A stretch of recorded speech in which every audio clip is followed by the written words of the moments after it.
they have done. But the I mark is to use the I now to mark those things you claim you have done. Okay. So it's also a citizens portal, a platform where all government projects are published. We also have the presidential delivery tracker. So many digital platforms, all supported by the Open Government Partnership. You know, the platforms are there. If there's supposed to be a government project in your village, and you know, the details of the contract is there, how much was awarded, the expected time of delivery of that contract and everything. And if you see that that job is not being done, you can take a picture. It has the special properties to show that you didn't go to your backyard to take a picture, that you actually took a picture of that project, and then you upload it on the portal and you make a report. Within 24 hours, somebody will respond and make sure that the contractor does what he's supposed to do. So we have a national M&E in the Ministry of Budget and Planning, but the officers there are so few. There's no way they can effectively manage government programs, you know, projects across the country. And that's why we want to depend on the citizens to help us track those programs. But instead of depending on the citizens, why not employ more hands? How many hands? We have so many projects. So many projects, you understand? So yes, the officers do go around periodically, they peak, but there are projects hidden in certain places that will cost so much money for the officers to get to.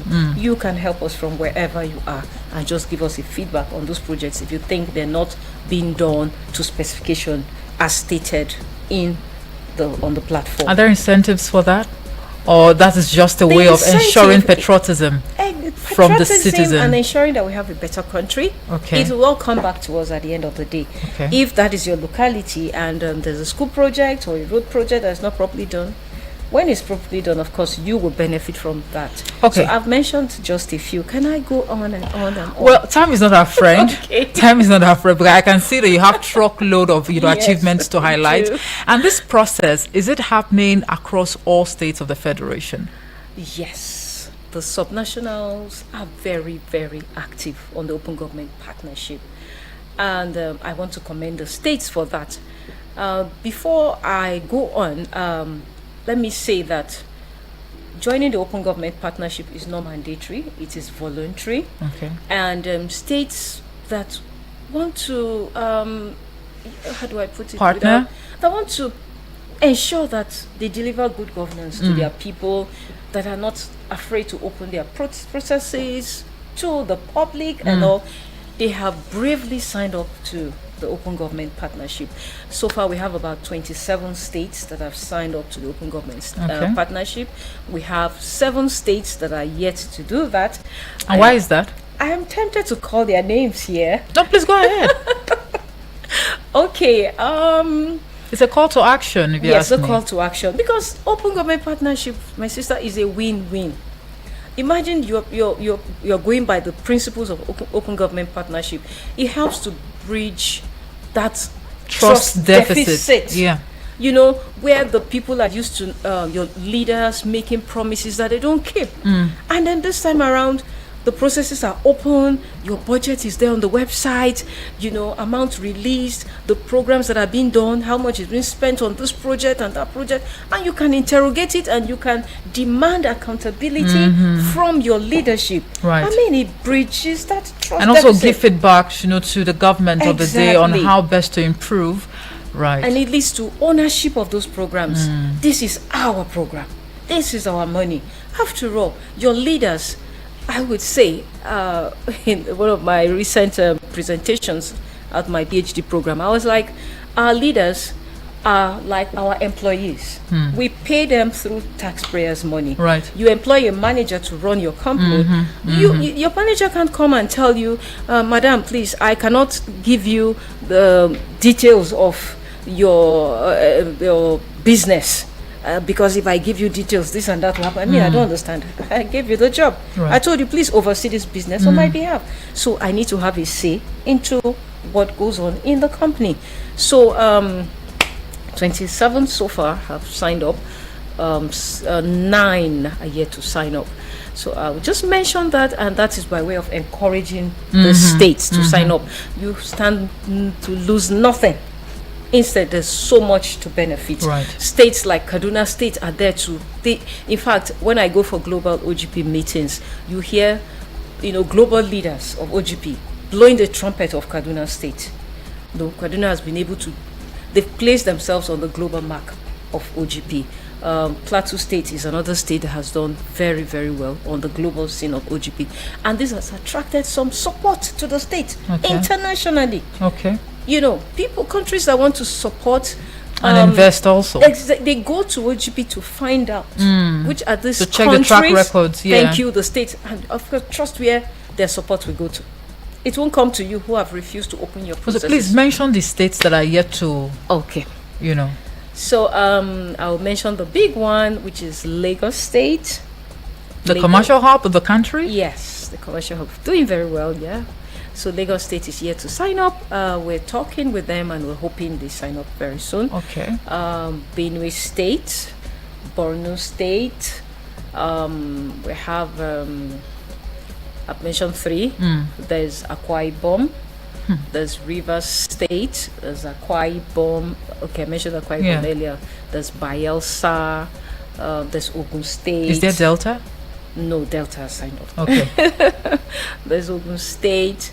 There's Kwara State. Have I done 9? I don't know if I've done 9. Okay. Yeah. Basically. We just hope that this video, would go viral, all right, so that when representatives of the state government, hear you call them out, they'll probably do the needful. And if consultation or negotiation is ongoing, this would actually trigger them to speed up, the whole process. And the interesting thing, some of the states are already doing some of these wonderful things that OGP promotes, but I don't know, maybe lack of understanding of the OGP itself, but we're doing sensitization and we're hoping that they come on board. Even at the local government level, we have some local government areas that have signed up to the OGP. Okay. Yes, Amak has signed up. We have Kwali, we have Gwagwalada Area Council, and we have Anambra East local government area that has also signed up. So we're encouraging the local, now with the local government autonomy, you know what that means. But it's not really functional yet. We have to start planning. Okay. If they're going to be managing their resources and all, right, we need some measure of openness, transparency, evaluation and monitoring. Monitoring, very important. Government business is our business. It's not secret. Right. Yes. I agree with you in that regard. Now, what are some of the challenges in the implementation process? I'm looking at the states that you've worked with, the area councils or local government. We have a few challenges. Let me start with the one that played out recently. Well, we really cannot control it.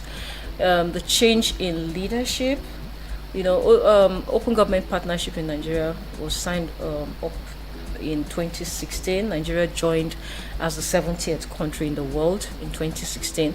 We were signed up by the Muhammadu Buhari administration. And yes, we fared well. And then transiting to a new government, of course, the government has to settle down and understand everything, and that's kind of made our processes to drag for a while. Okay. It affected the leadership, the political leadership of OGP. Like you already know, OGP is co-created as a partnership, so we have a leader from the government side, we have a leader from the civil society side. So for government, the co-chair is presently is the Minister of Youth Development, Comrade Ayodele Olawande, who is the co-chair for government.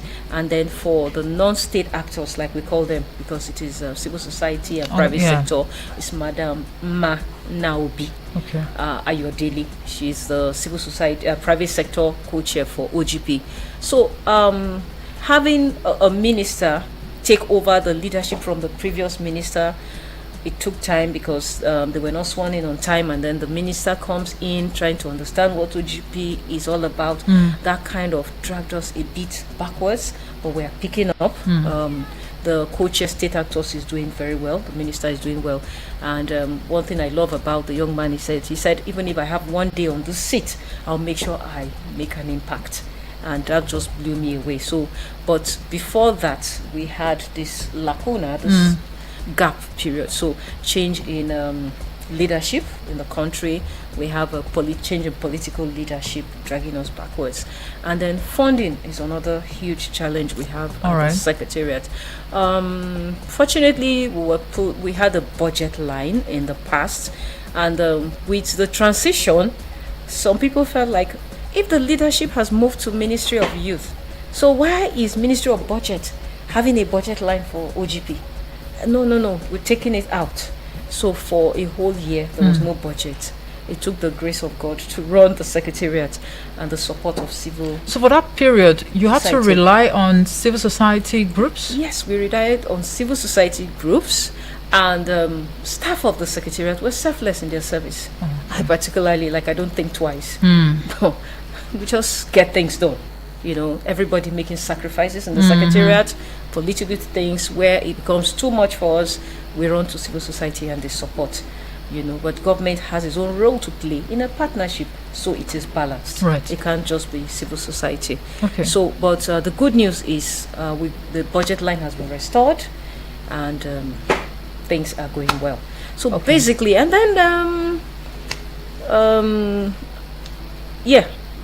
another challenge is not being able to convince certain states and other people to join the partnership. Can we also liken that to what you mentioned about the leadership change, maybe at a ministry or having a new president? Yes. Can that also be the situation with state governments as well, who are yet to tap in and be part of this OGP movement? Yes. Yes, that's one lacuna we have. If we have everybody on board, we work together, it's for the good of the country. For OGP, it's a partnership that works. It's a win-win. You stand to lose nothing, absolutely nothing. Instead, you put yourself on a good platform for maximum support from everybody.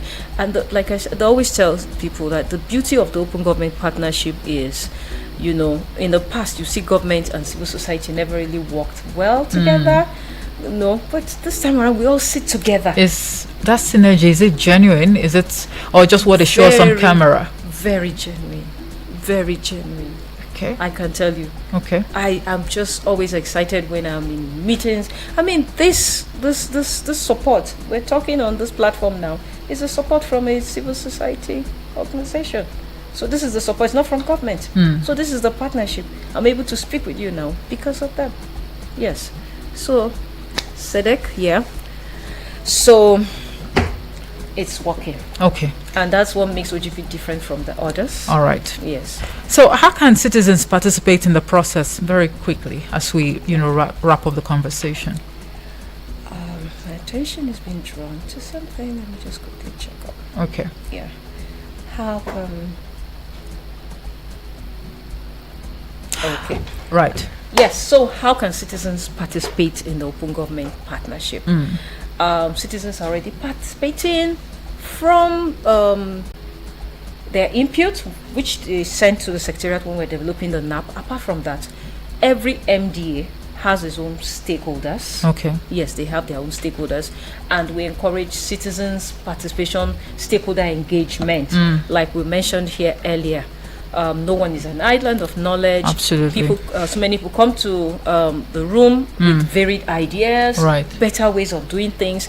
When the best decision is made, you come up with the best policies, the best programs, and you save government a whole lot of money, which would have been leaked naturally from wrong projects or projects that are not what they should be. I'll give you a funny example of an importance of stakeholder engagement. There was this community around the FCT some time past that they are situated on a hill, and at that time government wanted to reach out to them, and they felt that what they needed was water, because they usually came down the hill to fetch water. So government went to that village to drill boreholes for them, so they could get water. And the leaders of that village rose and said, no, we don't want water. We were like, so you mean you enjoyed traveling down for hours to get water. They said yes, that they have a stream which their forefathers drank from, that the water there is sweet.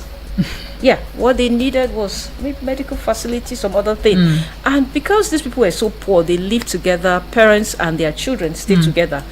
When the children go to get water, that's the only time for the parents to come together as mommy and daddy. So if you now provide water, how will they have such beautiful moments? So there is need for government to engage the citizens. Right. And these are done through the MDAs. In fact, I am so happy because recently during the NAP 4 retreat that we had, the Hajia Hadiza Bala Usman was there for the retreat, the beginning of the development of NAP 4. And she attended that retreat. There she kept emphasizing that Mr. President is for citizens' engagement. That he would always call her and say, what are the people saying? He wants to know what do also the people get feedback. want. Yes. Okay. So we're on the right track. And I made an error earlier. I said Accountant General is on the National Steering Committee. It's not Accountant General, it's Auditor General, the Office of the Auditor General. Thank you. For the Federation. Thank you very Thank much. you I mean, we're so not talking much. legal matters here. We're talking money, right? Yes. Accountability, and what have you. Transparency. So, absolutely. So, what would be your parting words to the listener out there? Yes, I want to encourage every citizen. If your state was mentioned, please find out. If your state has not signed up to the Open Government Partnership, please sign up.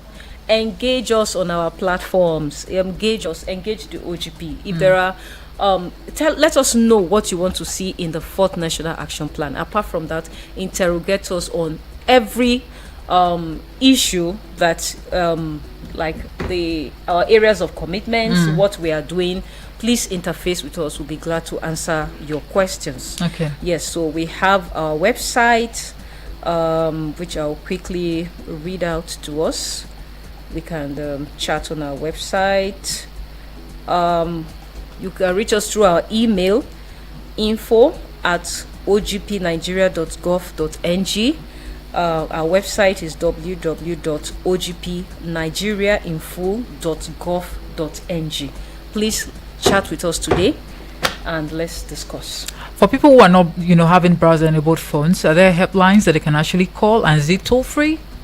No, they're not toll-free, but we'll get there. Okay. I'm sure a partner is challenged now. They've just heard this question you asked, and somebody will like, yeah, I'll do that. Okay. Amazing partners that we have. Yes, amazing partners. And another issue we have not hammered on is the use of technology to deliver these processes, because once processes are done manually, there is room for manipulation. But with digital processes, the chances are slim. Very, very slim. All so right. that's why we come up with all this digital platform. Nocopo has also improved the procurement platform. They've improved and all of that. I'm sure we can go on and on with this conversation and not reach a point of departure, but we must leave it here because we've So got much bills to say. to pay. Honestly, there's so much to talk about. Dr. Mrs. Gloria K. Ahmed is Director, Special Duties, Federal Ministry of Budget and Economic Planning, and also the National Coordinator, OGP, that is the Open Government Partnership. And together we've been discussing a very topical issue bordering on the role of OGP in the actualization of government MDAs mandate. Thank you so much for gracing our studios Thank you for today. having me here once again. All right, my name is Omoefe Peace Osemere, and the next time you'll be hearing from me will be 12 noon on Today in 60 Seconds.